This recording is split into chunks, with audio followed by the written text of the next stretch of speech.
So the idea is कि हमें काम करना है कि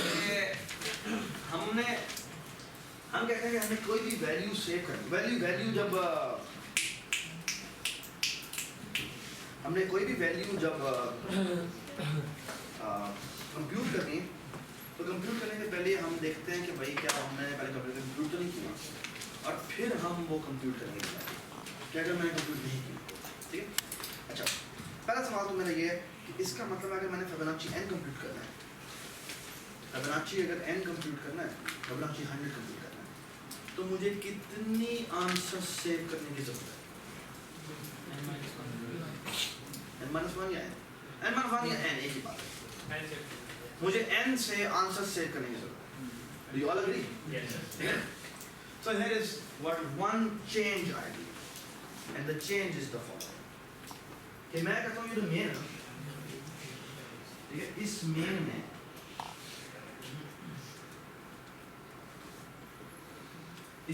में यार आप लोगों को वेक्टर क्या होता है? वेक्टर क्या होता है? हाँ? नहीं पढ़ा। Vector class. हाँ अभी नहीं पढ़ा। अभी बता। आज मैं कुछ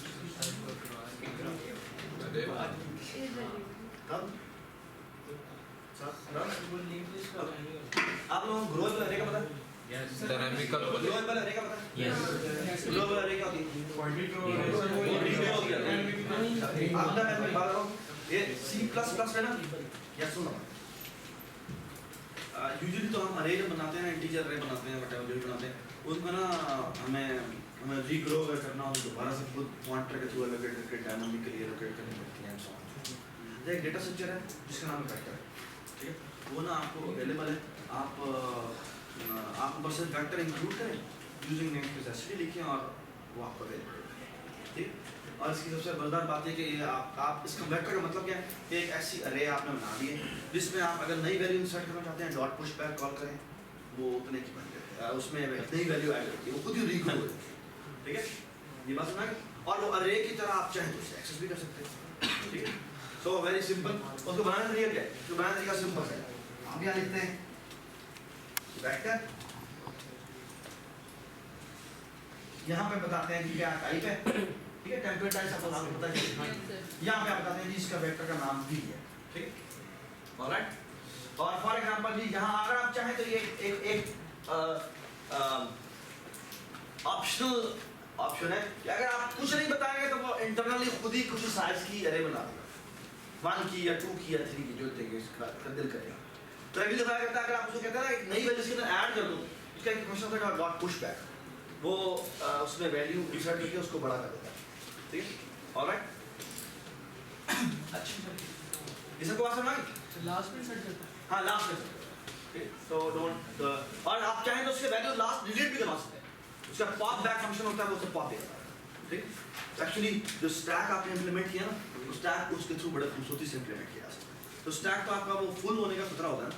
The good thing about this stack implementation, vector implementation of stack is कि वो आप चाहें तो सिर्फ दोबारा रिग्रो करवा लें। इंक्रीज वो उतना ही करते जितना आप इंपोर्ट देते हैं। That's the most important part है कि जब आप उसे ग्रो करने को कहते हैं ना, तो करता पता क्या वो बड़ी ज़बरदस्त चीज़ करता है।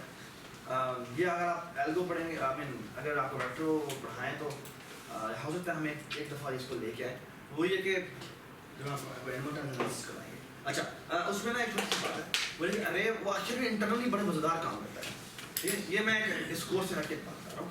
बोले कि वेक्टर पता है क्या वो ना कहता है यार रीग्रो अगर हम करें तो पहले आपने फॉर एग्जांपल 5 साइज के एरे बनाई, आपने कहा 36 वैल्यू इंसर्ट करो, तो क्या करेगा वो +1 साइज की बनाएगा, पिछली पूरी कॉपी करेगा और वो कर दे, ऐसी है ना।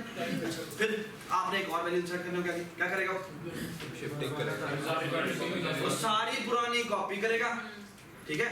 तो एक्चुअली होता क्या है उसमें ना, पहली वैल्यू जब आप इंसर्ट करना हो कहते हैं तो उसकी कॉस्ट आपकी 1 आती है, ऐसी है। दूसरे की कॉस्ट 2 आती है, तीसरे की कॉस्ट 3 आती है, फिर 4 आती है, फिर 5 आती है, फिर 6 आती है। अगर आपने n वैल्यू इंसर्ट करने को कहीं तो ये इतनी आती है, ये कितनी होती है? इसका मतलब है आपकी ओवरऑल कंप्लेक्सिटी हो जाएगी O of n स्क्वायर। अगर आपने n इंसर्शंस की तो उसकी कॉस्ट कितनी हो जाएगी n स्क्वायर। ये आपका ग्रो वाला जो आइडिया है, ठीक है। अच्छा जो वेक्टर इंप्लीमेंटेशन है वो थोड़ी सी स्मार्ट है, हमें एक लाइन की चाहिए और आपका एक नया डेटा स्ट्रक्चर बन गया, वो बिल्कुल ग्रो ही और कुछ भी नहीं। और उसका आइडिया पता है, आइडिया बहुत सिंपल है, ठीक है। और जो उसकी जो जान है ना वो उसके एनालिसिस में, डिस्क्रीट मैथ में, ठीक है। बट ट्राई टू अंडरस्टैंड कि कहाँ ये n स्क्वायर और इसमें n स्क्वायर को खींच के नीचे लेके आऊंगा, ओके। लुक एट दिस, मैं ट्राई करता हूँ, पहले मैं 1 साइज की बनाता हूँ, पहले दफे की कॉस्ट 1, ठीक, फिर मैं उसका साइज डबल कर देता हूँ, ओके। तो ये 2 साइज के वेरिएबल हैं, एक साइज है जो कि मेरे वेक्टर का साइज है और एक और कितनी वैल्यूज आपने अभी तक इंसर्ट किया, ठीक। तो आप ट्राई टू अंडरस्टैंड क्या करते हैं, दूसरी वैल्यू के लिए वो 2 कर देता है, 2 कॉस्ट आती है, 2 साइज का करना पड़ेगा, अगली दफा उसका वो साइज 4 कर देता है, ठीक है। 4 करने के बाद उसको ऑफ कोर्स ये करना पड़ता है कि पिछली 2 कॉपी करनी पड़ती हैं और एक नई जो आई थी वो कॉपी करनी पड़ती है, लेकिन चौथी वैल्यू के लिए वो पहले तैयार रखा है, क्यों? क्योंकि उसने 4 साइज के एरे बनाई है, तो अगली दफा कॉस्ट आती है 1 राइट करते हैं। जब 5वीं वैल्यू इंसर्ट करने को कहते हो तो फिर मसला होता है उसको, वो कहता है फुल हो गया हूं मैं, तो मैं डबल कर देता हूं, यानी वो कितने साइज के एरे बना लेगा 8 साइज। तो कॉस्ट कितनी आएगी 5, क्यों? 4 पिछली कॉपी की और एक नई वैल्यू इंसर्ट की, यस सर, ऑलराइट। आगे क्या होता है कि वो, लेकिन अगली 3 वैल्यू के लिए ऑपरेशन की कॉस्ट है 1 + 1 + 1। नाउ ऑलराइट 8 वैल्यू इंसर्ट कर दी, नई वैल्यू ऐड करने के लिए वो क्या करता है, अब 16 साइज के और यानी कि आप पिछली सारी कॉपी करनी पड़ेगी, 9 आ जाएगा, ठीक है। लेकिन अगली 7 एंट्रीज के लिए कॉस्ट आएगी 1 + 1 + 1 + 1, ओके। अगली के लिए जब हम 17th वैल्यू इंसर्ट करते हैं तो आंसर आता है +17, लेकिन वो कितने साइज के एरे बना लेता है 32 size. But now the thing is कि अगली 15 वैल्यूज के लिए कॉस्ट है 1 + 1 + 1 + 1, alright. Now look at this, यहां से करते करते मैं फॉर एग्जांपल n तक पहुंचा, व्हाटएवर, ठीक है, ऑलराइट। ये तो बड़ा अजीब सा समेशन बन रही है ना, लेकिन एक काम करते हैं हम, यू विल सी समथिंग जो कि आपने पहले देखी है। हां जी, इन सब में से मैं 1 सब्ट्रैक्ट कर देता हूं, मैंने इसका समेशन निकाला, ये कॉस्ट निकली है ना मेरी टोटल अब n ऑपरेशन की, इन सब से मैं 1 1 माइनस कर दूं, इन सब से मैं 1 1 माइनस कर दूं तो कितना बनता है? नहीं, ये 0 हो जाएगा, ये 1 हो जाएगा, है ना? 0 को माने नहीं, ये कितना हो जाएगा? 2, ये क्या हो जाएगा? 0, और अगर क्या हो गया? 4, ये 0 0 0 8, हाँ जी, 0 0 0 0 प्लस 16, और प्लस आगे जाके आएगा n। ये जो मैंने 1 1 सब्ट्रैक्ट किया है, ये मैं आगे ये मैंने प्लस आगे लिख देता हूँ, हाँ? n मल्टीप्लाई डोंट वो n - 1 या n के बाद, ठीक है? What is this? This we know is less than 2n, and this is plus n. So 2n plus n is O of n. That makes all the difference. Okay? So उस data structure की complexity जो grow आपने किया था, उसी complexity थी n square. अगर आपने बिलियन एंट्रीज किए हैं तो आपकी बिलियन एंट्रीज की कॉस्ट होगी बिलियन टाइम बिलियन, यानी ट्रिलियन। ओके? बट हमारे एल्गोरिथम की कॉस्ट क्या जी? 3 बिलियन। बिलियन एंट्री करेंगे आप कहेंगे हाँ कोई कॉस्ट पड़ती है 3 billion. That makes a huge difference. Okay? Alright? But please, I'm just trying to make a point here. Okay, without this analysis, you can call yourself a programmer, but you cannot call yourself a computer scientist. Okay? And that's why you need this skill. कि उसके बगैर आपका काम नहीं हो सकता। सीधी सी बात है। इसमें मेमोरी कॉस्ट नहीं खराब होगी। I agree, memory cost थोड़ी सी ज़्यादा होती है, ठीक है? आपको ज़्यादा वेट बोलने पड़े, लेकिन आपको so the thing is there is always a memory versus time cost. तो मैं memory देकर time बचा, ठीक है? memory का हमारा मसला नहीं है हमारे पास, बहुत memory, ठीक है? बाद में एक छोटा सा और भी हुआ है, वो है ना कि जो जावा है ना, जावा में वेक्टर नहीं होता, वेक्टर की जगह अरे लिस्ट होती है, और वो ना जो ग्रो इस मेमोरी की वजह से वो थोड़ा सा केयरफुल है, तो वो ना उसको ग्रो करते हैं, लेकिन वो 1.5 साइज से ग्रो करते हैं, ठीक है? तो वो वेस्टेज थोड़ी सी कम रहती है, लेकिन फिर इसमें टाइम थोड़ा ज़्यादा है, ठीक? Alright, so let's ignore this. The thing is ये सारी चीजें तो इंटरनली होती हैं, आपको जरूरत, आपको सिर्फ इसका पता होती है कि वेक्टर क्या है, ठीक है? बाय द वे वेक्टर को आप चाहें तो इनिशियली बता सकते हैं कि इतने साइज का बनाओ, तो फॉर एग्जांपल मैं कहता हूं कि वेक्टर एंड साइज है ना वो 7 साइज का, ठीक? जो भी एन आप देंगे उतने साइज का आप कह देंगे वो बना देगा, ठीक? ऑलराइट, अब मैं ये फिबोनाची कंप्यूट करूं, ठीक है? द थिंग इज कि वेक्टर कॉल करने से पहले मैं एक और काम भी करता हूं, वो ये कि इस v के 0th एंट्री पे जाके रख देता हूं 0, v के फर्स्ट एंट्री पे जाके रख देता हूं 1, और बाकी सबको यानी एक फॉर लूप लगाया, ठीक है? और फॉर लूप लगाने का तरीका क्या होता है? यहाँ आप कहते हैं I is equal to for example 2 से स्टार्ट हो and I is less than v dot size, ठीक है? और यहाँ पे करते हैं I plus plus, और यहाँ क्या करें? v I को जाकर क्या साइन कर देती माइनस का मतलब क्या है यहाँ पे? इनिशियल अभी तक मैंने ये वैल्यूज कंप्यूट नहीं की, ओके? अब मैं कहता हूँ जी ये स्लोप के बाद कहता हूँ सी आउट कर दे क्या? फिबोनाची, ठीक है? फिबोनाची n, लेकिन साथ ही ये मैं v भी बस राइट? ऑलराइट, सो इस फिबोनाची की इंप्लीमेंटेशन में साथ एक और चीज आ रही है जिसका नाम है वेक्टर इंटीजर, और यहाँ पे क्या लिखा हुआ है ना? M% की मैं इसको पास करता हूँ, M% का मतलब क्या है? कॉपी नहीं बनेगी, ठीक है? तो यहाँ पे इसका नाम लिखते हैं, ठीक है? Alright, so now what will happen? Okay? मैं ये करता हूँ कि exactly वही कोड करूँगा, ठीक है? But look at a tiny difference. So what I do is the following. All right. Now my base case is the following. Okay? मैं यहाँ पे कहता हूँ इंटीजर f I minus 1, ठीक है? और यहाँ पे मैं एक और बनाता हूँ इसका नाम f I minus 2. Okay? दो वेरिएबल मैं बनाता हूँ, ठीक है? कोई इतराज़ नहीं? All right. Now I do the following. वो ये कि मैं कहता हूं पहले if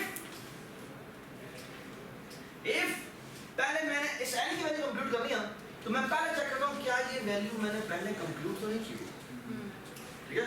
तो मैं कहता हूँ v की nth वैल्यू को जाके चेक करो, if that is double equal to minus 1, हाँ? कंप्यूट नहीं हुई नहीं, f0 से शुरू होता है, तो डोंट वरी, ठीक है? तो फॉर एग्जांपल हाँ, तो ये मेरे में यहाँ पर 7 + 1 8 से ठीक, थैंक यू। हाँ, मैं vn को चेक करता हूँ, कहता हूँ यार ये वो -1 तो नहीं है। अगर वो -1 है तो मैं क्या करता हूँ, मैं कहता हूँ आप कंप्यूट करो, ओके? कंप्यूट करो का मतलब क्या है कि मैं कहूँगा जी फिबोनाची दोबारा कंप्यूट करो, ठीक है? किसका? हाँ? सर एक मिनट वाली बात समझा एक मिनट फिबोनाची n कंप्यूट करने के लिए फिबोनाची अगर n कंप्यूट हुआ होता है, अगर फिबोनाची n, चलो यार मैं ऐसे कर देता हूं, मैं पहले कहता हूं कि भाईजान अगर v के nth वैल्यू जो है वो नॉट इक्वल टू -1, मैं ऐसा मतलब क्या है, वहां पे कंप्यूट हुआ ऑलरेडी, कंप्यूट हुआ पड़ा, अगर कंप्यूट हुआ पड़ा हुआ तो यही value return, no need to do anything, बस यही वैल्यू रिटर्न करो, बार हो जाएगा, ठीक है? ये तक बात समझ आ गई? Actually this handles the base case, this handles the base case. और अब हमने कंप्यूट करते हुए हम कहते हैं ये देखो भाई, इसने वो बेस कॉल कर दिया, ठीक है? बेस कॉल करने से पहले हम एक काम करते हैं, वो ये कि हम कहते हैं alright, why not you try? Let me give you 2 minutes, please write down.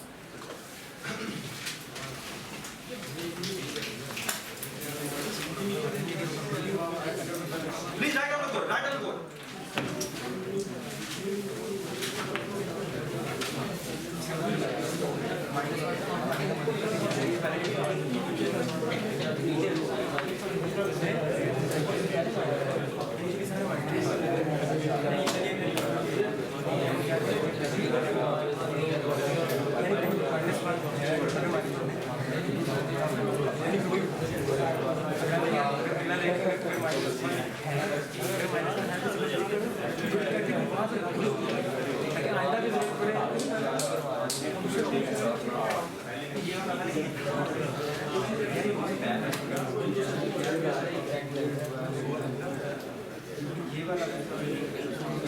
It's a one-line code. There is no if.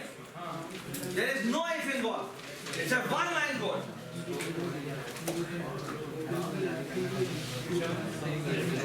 Yeah.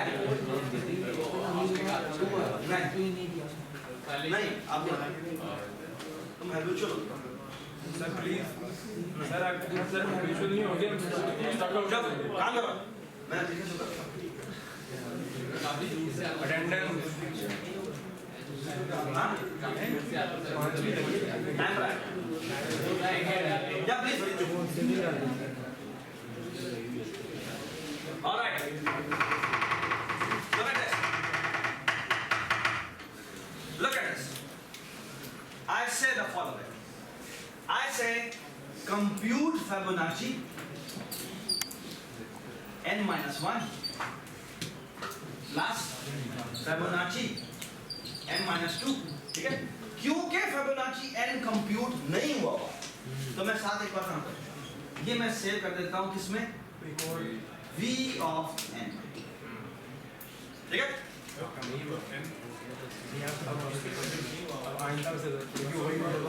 ये बात समझ आई? और यही मैं रिटर्न भी करता हूँ। इसके रूप में जब चला के निकलता था पेंसिल इक्वेशन में That's it.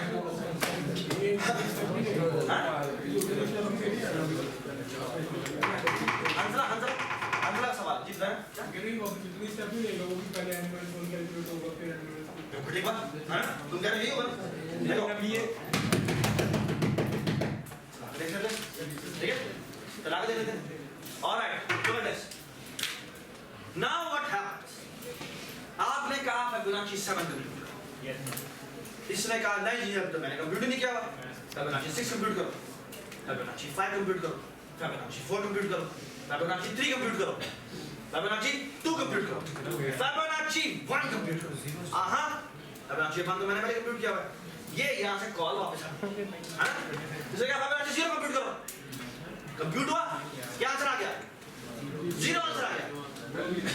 लेकिन अब ये दोनों वैल्यू यहाँ पे कंप्यूट हुई, लेकिन कंप्यूट के साथ ही वेक्टर में सेव हो गई, रिकर्जन में भी सेव होती है, रिकर्जन में भी सेव होती जा रही है।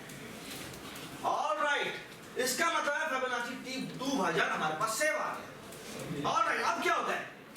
अब F3 की ये रिकर्सिव कॉल होती है, F1 क्योंकि अरे में सेव है, इसे रिटर्न हो जाएगा। F4 की ये ब्रांच हुई कॉल, पर F2 तो हमारे पास सेव है, यही सब वापस इस एल्गोरिथम की कॉम्प्लेक्सिटी पहले ये वाला एक का तो ये आ गया n plus n 2 में ओके y a n इसके लिए और एक ब्रांच ये वाली कॉल थ्रू जाए तो 2 है परफेक्ट बहुत अच्छा does it make sense Yes. this is called memorization कि आपने रिकर्जन में वो वाले स्टेप्स प्लीज बात सुन ले ये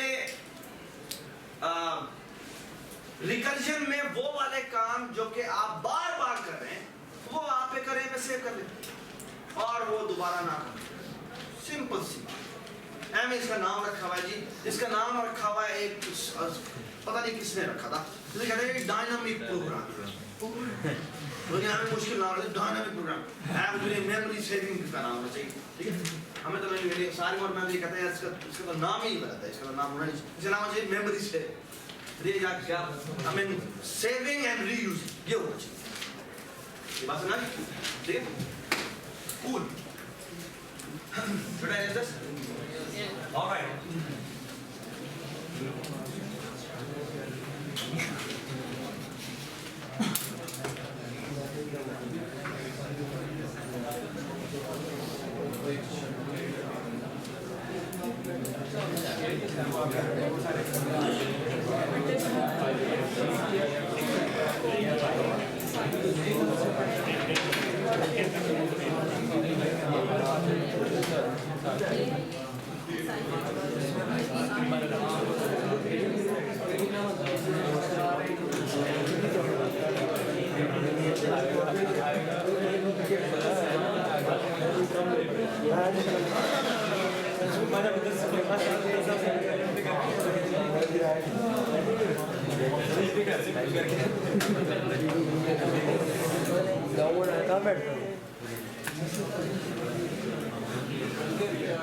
जब आसो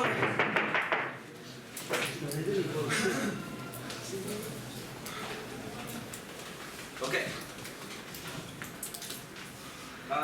let's do few examples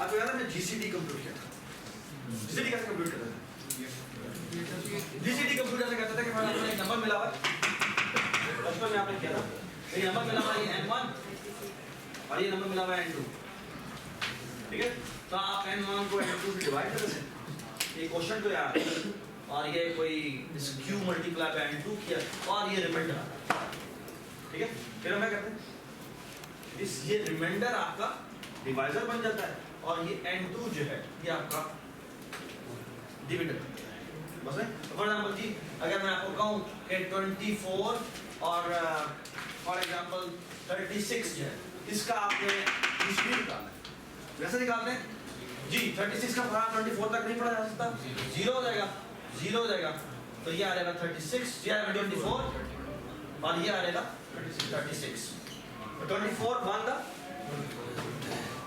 ये आ जाएगा 24 और ये आ जाएगा 12 ठीक है ये आ जाएगा 24 12 2 the 24 What's that? Everybody understand this? Okay? Everybody understand this? All right? Write the recursive code. Sure. दो लाइनों में कोड है 2 लाइन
बेस केस बताएं क्या है? बेस केस क्या है? जीरो रिमाइंडर मोड जब रिमाइंडर क्या हो जाए? जीरो हो जाए तो उस वक्त का जो डिवाइजर है वो हमारा आंसर है। उसका जो जीरो होता है ना वो होता है 12। ठीक है? तो जिस मोमेंट पे आपका डिवाइजर जो है वो जिस मोमेंट पे आपका रिमाइंडर जीरो आ जाए तो उस वक्त का जो डिवाइजर है वो आपका आंसर है। ये बात सुना? The stopping condition is obviously very trivial. वो क्या है? If A mod B double equal to 0, क्या कर दे? रिटर्न कर दे क्या? रिटर्न कर दे B, जो डिवाइजर है वो रिटर्न। ये बात सुना? बस अब एक काम रहेगा बस। बोलेगा अगर ये नहीं होता तो इसका मतलब कोई रिमाइंडर आएगा, और अगर रिमाइंडर आता है तो उस केस में दोबारा हमने छोटा वर्जन सॉल्व करना है। अब छोटा वर्जन क्या है? जो डिवाइजर है वो आप डिविडेंड बन जाएगा और जो रिमाइंडर है वो आपका वो डिवाइजर। बस इसी बात बताओ, लेकिन एक लाइन रखी बंद।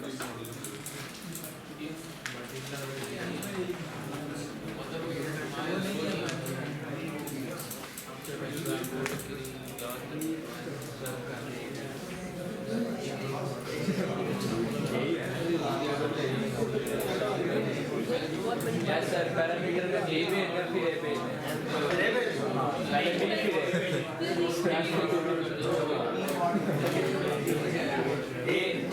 ये तो पहले चलेगा बाकी एक ठीक है जिसका नाम रखो डिवाइजर।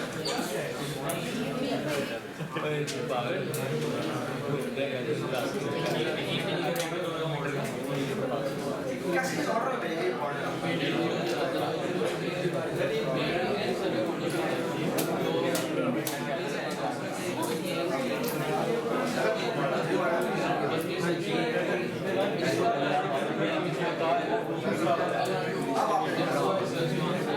सॉरी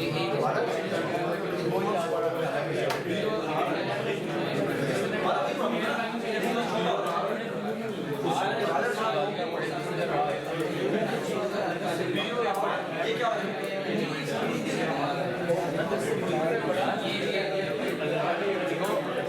पहले डी पे थे बाद में ए पे एक स्टेप के लिए चलेगा एक स्टेप के लिए अगले स्टेप पे जब वो डिवाइड करेगा वो ऑन लेके इसका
So when 8 is divisible by D, D is our answer.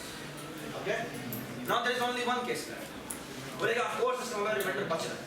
अगर रिमाइंडर बच रहा है तो हमने दोबारा GCD का ही एक इंस्टेंस सॉल्व करना है. लेकिन अब जो डिवाइजर था वो अब डिविडेंड बन गए और जो डिवाइजर है वो एक्चुअली रिमाइंडर है. रिमाइंडर मीन A mod एक मिनट, एक बहुत ही एसेंशियल गलती एंड आई टेल यू कि इसकी वजह से हम प्रोग्रामिंग कंपटीशन जीते थे. ओके? और वो ये है कि इस GCD ने एक आंसर देना था. अगर ये कंडीशन ट्रू होती है वो ये आंसर देता है. अगर ये कंडीशन ट्रू नहीं होती तो वो क्या आंसर देता है? जो इसका आंसर है वही इसका आंसर है. अगर ये आप नहीं देंगे आंसर तो ये आंसर रिटर्न करेगा लेकिन वो आंसर सेव नहीं होगा.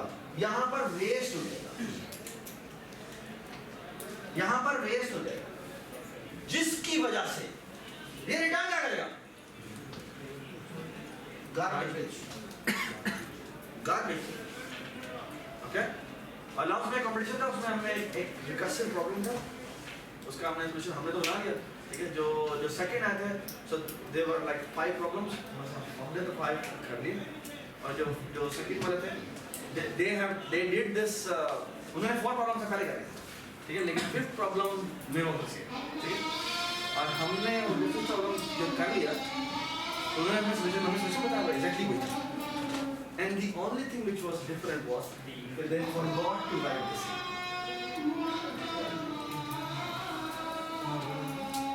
उनका आंसर नहीं आता.